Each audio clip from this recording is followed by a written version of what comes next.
Do you have a cosplay you've been itching to build but don't want to break the bank? Are you concerned with the loss of Joann fabrics, wondering where you'll get your supplies? Oh, you don't want to drive 50 plus miles to a fabric store? Well, that sucks because I've never had a fabric store in my area to begin with. Yet, I've never let that stop me from making my dream cosplays. With over 7 years of experience relying on thrift stores to finish my builds, I am honored to share my knowledge on thrifting for cosplay. You'll also get to see the creation of my Mao Mao cosplay using entirely thrifted material.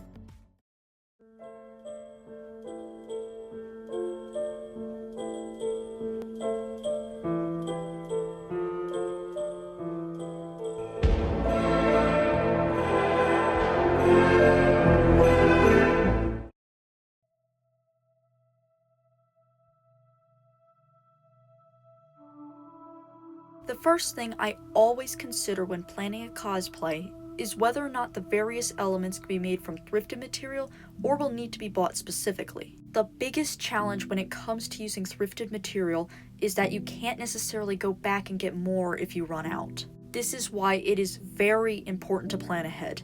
Now, I've seen everything from ball gowns to historical costumes, fantasy cosplays, you name it, made from thrifted material. The key is just knowing what to look for, and it may not be as straightforward as you once thought. The first thing you'll need to consider is your crafting experience. Obviously, you need to know what you can make and how much fabric you need to make it. The first place I always go to is the linens department of the thrift store. This is where blankets, bed sheets, curtains, pillowcases, quilts, tablecloths, etc. are located. Here you can have some amazing finds. This is where I found the fabric for my award-winning Azula cosplay, my Katusha cosplay, along with Nezuko, Operation Desert Pasta Tanya, and many more pieces. Sometimes, if you're lucky, you can even find pre-cut fabrics that someone may have donated. This was the case for the faux leather for my May gauntlets. When it comes to looking through this section, you must always consider the quality of the material, not to mention with everything being used, the hygienic consideration. Unfortunately, not all thrifted fabrics are usable. For example, I've seen the same curtains I used for my Upper Moon Enmu cosplay. However, this fabric frays so bad and falls apart even when it's sewn. And while not to the same severity, I had to use iron-on stiffener to partially keep Azula's tunic stable. Also, like I mentioned before, the hygienic considerations. While it is the responsibility of the thrift store to clean each and every one of their pieces, always check for suspicious stains or major wear on your material. I'd also recommend washing your fabric beforehand, just to be safe. When it comes to thrifting for fabric, it's one of those things you shouldn't be afraid to pick up in advance, even if you don't know what you're going to need it for, because chances are it's not going to be there when you need it. I'm going to show you some things I always look for. First of all, fabrics that could simulate expensive textile. You can see that here with this blue fabric and also the fabric for my Katusha cosplay, as its texture is reminiscent of silk dupioni. Faux fur and leather. These can be so expensive when bought firsthand, so I'd recommend picking these up. Along with velvet and brocade curtains and tablecloths. Again, velvet and brocade can be very expensive when it's bought firsthand, so to be able to thrift it is a real money saver. I also want to bring up the copious amounts of crocheted blankets, which when dyed can be used to add incredible texture to a costume. Along with thin quilts, which can be used to create fencing skirts and more durable garments. Finally, there are the bed sheets. These can be great for any project that you need large quantities of fabric. Also, if you need things like lining and mock-up fabric, this is a great place to start your project. Not to mention, for beginners, a great place to get material whilst you're still learning your craft. The search for fabrics in the thrift store does not stop here. Some thrift stores do have a small sewing and craft section where you can find used machines, knitting needles, crocheted materials, yarn, and even fabric. I found full bolts in this section, along with trims, piping, and notions such as buttons, zippers, pins, snaps, and even sewing kits. Speaking of notions, also check out those bags that are hung up on the sides of the aisles. I got this giant bag of thread for just $12. Lastly, let's go over the clothing aisles. When it comes to repurposing pre-existing garments, you have to be ready to think outside the box. And I mean way outside the box. To demonstrate, I'm going to share some of my wildest thrifted costume pieces. I'm going to start out with the beginning of my cosplay career with my Kaneki cosplay from Tokyo Ghoul. I was about 14 in this picture. The main thing I'm gonna talk about is the stretch pleather undersuit.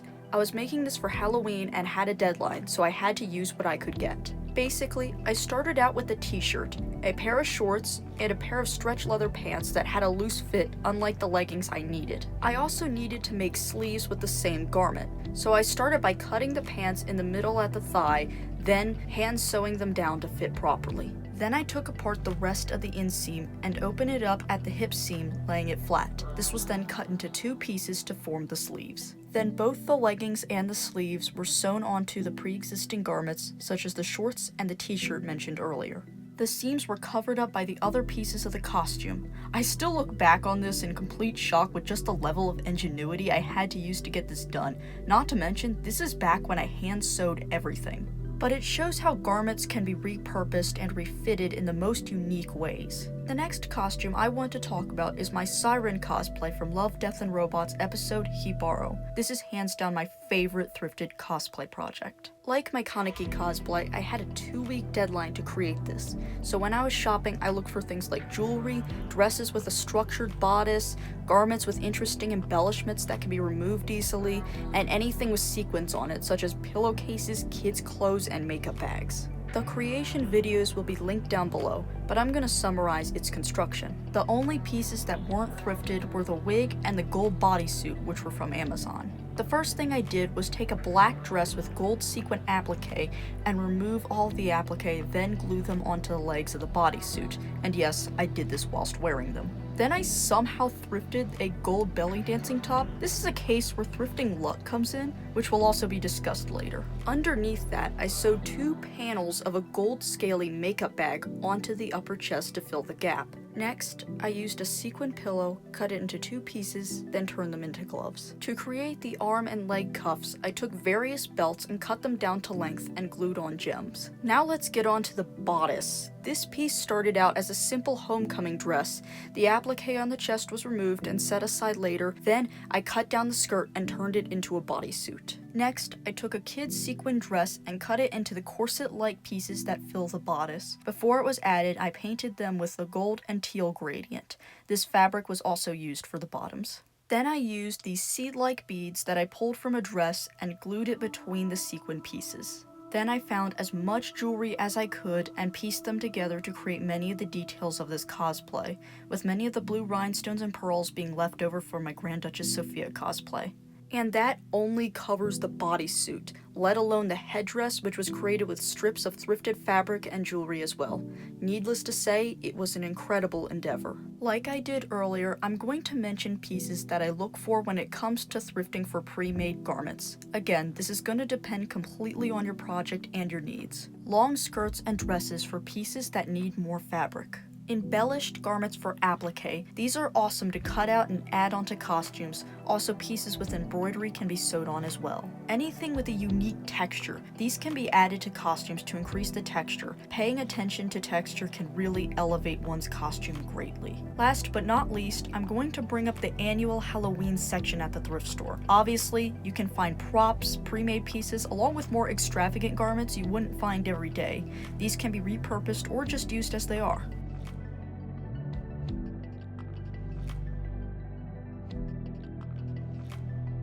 Thrifting shoes for cosplay is something cosplayers universally do, whether it's to get a base to add on to or just using them as they are. This is one of the most reliable things you can get when thrifting for cosplay. I've had incredible luck in this department, especially with Azula shoes. Sometimes the thrifting gods really smile upon you. The main thing I look for is accuracy, depending on how much you want or need to add to the shoes. And obviously, comfort is a big one. This was a bit of a trade-off with the Azula shoes, especially if you're going to be wearing these for conventions. Shoes can be a really simple but fun way to amplify a cosplay. Amplification just means that they can add unique details to your cosplay.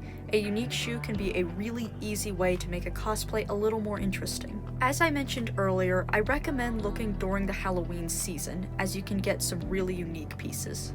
I'm gonna end this part with a little cosplay life hack. If you want a compact pair of shoes that are incredibly comfortable and maneuverable, look for jazz shoes. This is what I wear during my performances and at conventions when I want to be more comfortable. Next is accessories. This can be multiple things. Obviously, there's accessories like jewelry as we mentioned before, thrifted jewelry, whether just to use as is or repurpose and reassemble to create quality canon pieces. Jewelry pieces can also be unstrung and have their beads reused in hand embellishments. Next, let's talk about belts. You see, belts can serve multiple purposes, whether it's the buckle itself being removed and used as a costume detail, the belts themselves being used as straps for like an Attack on Titan harness, along with how belts can also be used as attachments for things like armor. The things I look for when it comes to belts is obviously quality. I prefer to get something that is leather, especially if it needs to endure a lot of strain. I always try to avoid vegan leather at all costs because it peels and makes a mess if you look at it the wrong way. Then of course, interesting buckles. These are used on my Tanya Degurechaff combat uniform, along with the metal discs for my Luminara cosplay. I also thrifted the chain-like belts worn on my Siren cosplay. And as I've mentioned before, belts can be a way to add texture and depth to a cosplay. For instance, they can be glued onto armor or sewn onto garments. I've also used them for shoulder straps for rifles and for sword sheaths. And of course, just using them as they are. Like shoes, they're one of the most reliable things you can thrift. Bags. Bags can be incredibly useful, not just at cons, but for cosplay detail. Again, these are fairly reliable to thrift, and if your character has a canon purse or pouch, you can easily revamp a thrifted piece. Just make sure to use leather paint and the same for shoes of any kind, otherwise it'll peel off and make a mess. Bags and whatnot can also be used to add storage, especially if you have large props or costume pieces with room. You can add a bag or a bin inside and it'll just make that cosplay much more convenient. And as you saw in my Siren build, taking apart these bags to use them for their material. This can also be said for baskets and storage bins, either for transportation or a costume piece, or let's face it, both. Fake flowers and foliage. If you have a cosplay that needs fake flowers or foliage, a thrift store can be a brilliant place to find them, as when bought firsthand, they can be quite overpriced. I did this for my Lady Eboshi rifle with the plants growing out of the lock plate.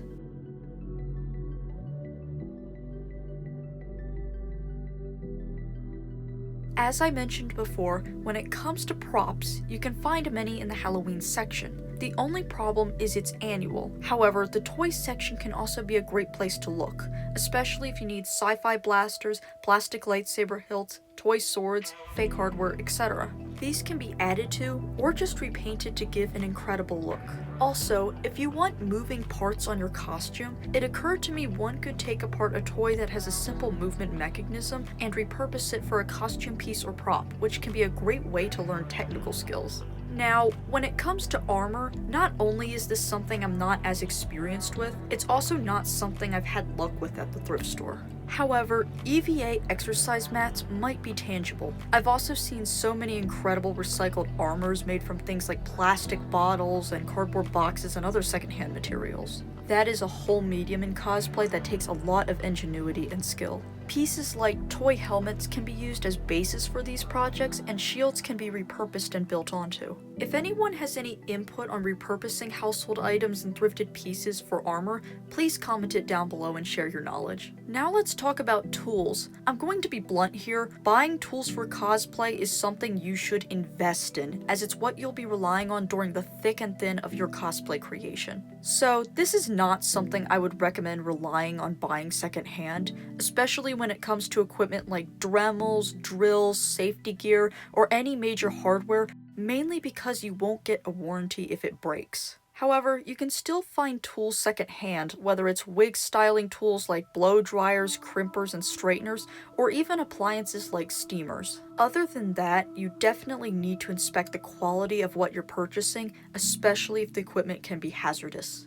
So, if you buy a heavy-duty rotary saw from Goodwill for $5 and it ends in absolute disaster, don't sue me. I will say, if you need secondhand tools, estate sales and yard sales can be a good place to find them. Facebook Marketplace is also suitable because you can speak with the seller directly and make sure everything is operational. Glue guns and other simple crafting tools, on the other hand, can be a brilliant thrifting find. I thrifted a small glue gun with glue sticks that I love bringing in my repair kit to conventions. I've also found self-healing cutting mats, which are always helpful. When it comes to buying sewing machines secondhand, it's something you need to research into first. First of all, ask your store if all the parts are with it and if it's functional. I've thrifted a serger that I'm yet to set up, but hopefully everything is functional. If you have any experiences with buying secondhand machines, please share down below. I once found a Bernina at my local thrift store, however, they were selling it at full price. Again, it's the kind of thing you want to invest in because if it craps out during your con crunch, you're not going to be pleased. And also, you don't get a warranty. If you do want to get cosplay tools firsthand, and ones that are cosplayer tested and approved, check out the affiliate links down below and do the rest of your shopping while you're at it, as a portion goes to supporting future projects. Before I move on to the creation of my Mao Mao cosplay, I'm going to talk about the best kinds of thrift stores to shop at. As I mentioned before, there is an element of luck, and you can't guarantee you'll find exactly what you need, but there are ways to increase your chances. Of course, we're all familiar with Goodwill and Salvation Army. As you saw in the video, I get a lot of good finds here. However, they are becoming increasingly expensive. They are mainly reliable for bed sheets and shoes, and simpler tools like hair dryers and straighteners. However, if you want to find the best quality goods at incredible prices, I'd always recommend finding your local charity thrift shop, especially in wealthy or artistic neighborhoods. I'd always recommend learning their schedule, finding out when they have sales, which can help you save a ton of money. Frequenting multiple stores in general will help you increase your odds of finding what you need.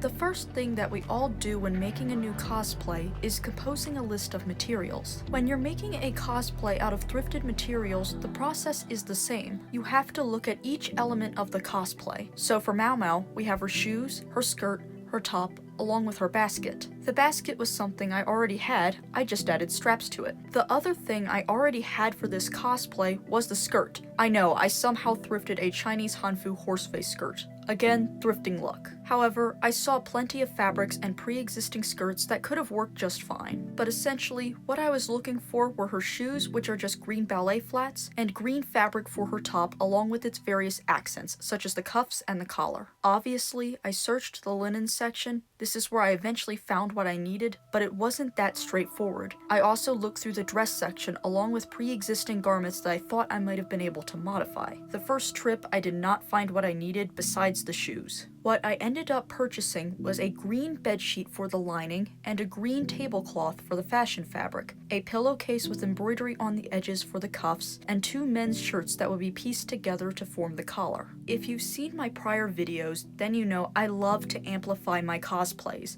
and my Mao Mao cosplay is no exception. Given the simplicity of the design, I majorly looked for things with interesting texture and pieces with embroidery or embellishment. And of course, my Hanfu skirt was an incredible addition. So let's get started with the creation. Like a lot of my sewing patterns, I start off with a t-shirt for size, then I draw on all the various pattern pieces. Feel free to copy what you see on screen.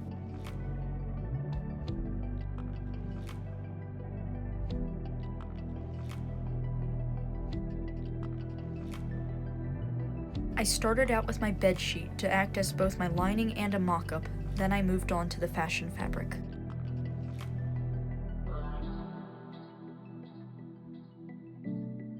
Now I'm sewing everything together.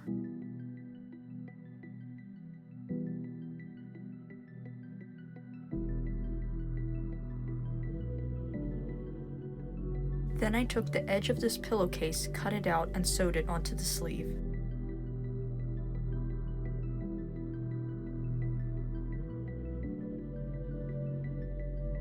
Then I cut out 2 men's shirts with the pattern you see on screen to create the collar. And there you have it, my ultimate guide for thrifting for cosplay. I hope you found this video informative because this is a video I've been wanting to make for ages. thrifting for cosplay is something that is different for everybody, but it develops incredible ingenuity and a unique result you wouldn't get otherwise. If there's anything else concerning cosplay thrifting that you want more information on, please comment down below and share your experiences with thrifting for cosplay.